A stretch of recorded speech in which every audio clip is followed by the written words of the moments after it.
our project, or our passion project, is it's called Our Stories Your Legacy, but it's a much bigger thing than that. We're technically, like, we talked about rebranding. We were supposed to rebrand this year.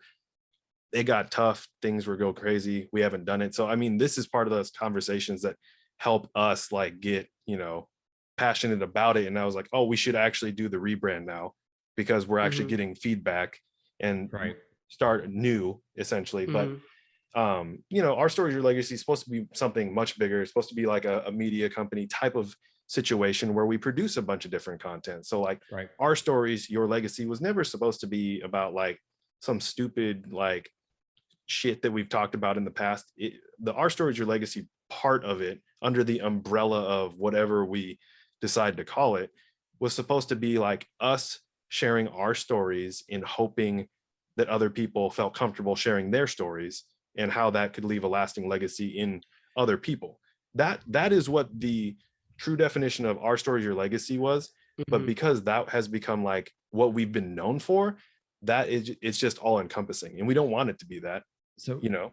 And I think finally over time we finally understood it, and the way that Tyler just performed it is finally um compounding of like all the work of all the trials and tribulations to get Oh to this yeah, point. for sure. Yeah. And there, yeah, obviously frustrations in there. But I mean, like, even if you go Yeah. to our YouTube, that video that we recorded is Vaughn's house.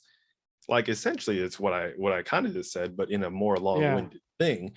Yeah. Um, so we've always had that vision, but it has gotten lost because people are like, oh, OSYL, Our Stories Your Legacy, this is what you are. And like, no, that video, like the intro video on our YouTube, is what we want to become or want to be.